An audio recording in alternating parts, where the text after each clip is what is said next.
All right. What's up, everyone? I am a travel photographer based in Italy, and I just got a new camera, which is the Canon R5 Mark II, and I'm feeling like an amateur right now.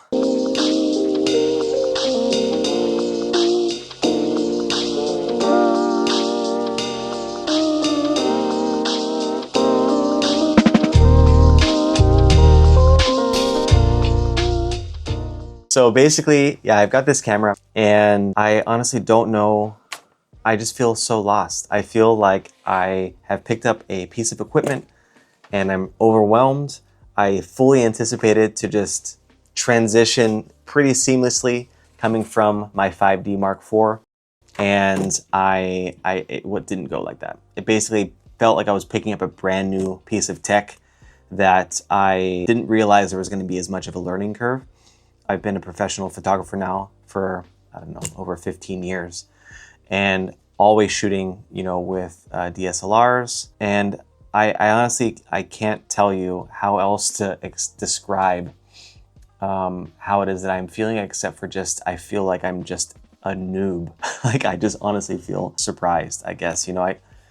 Maybe it's, after you're working with, related gear for such a long time, you just feel kind of like you know what you're doing. Not in like an egotistical way, but like you wouldn't anticipate to be able to, pick up a camera and then not know, really easily how to like navigate through all the settings and all the different features that you need to set up in order to just start like producing stuff. As a travel photographer, sorry about my squeaky chair. One of the things that I pride myself in is being able to shoot with an enormously high amount of efficiency. I don't even have to think about it. I can even just not even barely look at my camera equipment. And it's just like an extension of myself at this point. I know exactly the settings that I need. I know exactly where all the buttons are. I know how to navigate through the menus. Everything has been, intuitive, but also because I've been using these kinds of cameras for such a long time. And picking up the R5 Mark II has honestly felt like, I don't know, picking up a VCR or something. It's really the viewfinder that's been like the biggest trip.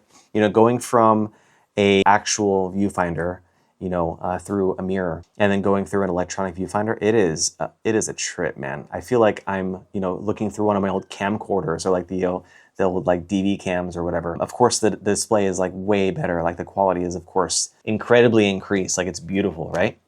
But you're still not seeing like reality. It's hard to see, really what it is that you are taking pictures of. Do I trust the rendering of the colors? What percentage of the image am I actually seeing? Okay, you can come in. Amore? I feel like I just got interrupted. And I'm not sure. I'm so distracted now. Okay, let's do something. Let's do a, creative break here because I need to get back into the mindset of what it is that I'm talking about. We were talking about, okay, let's just do something real quick.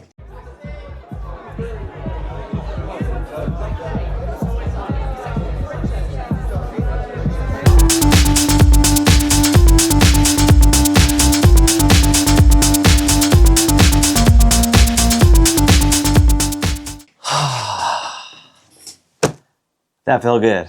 All right. So we were talking about me being overwhelmed. It felt like I was looking at, through a viewfinder that's a digital viewfinder.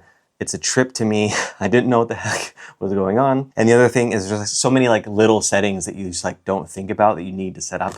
For example, every time I was picking up the camera and the viewfinder would shut off, like on the viewfinder would shut off every time that I would bring up my eye, like on the back, for example. So I was trying to look at the screen, and then I would look at, and depending on the settings that you have, either it just stays on all the time, like on the articulating screen.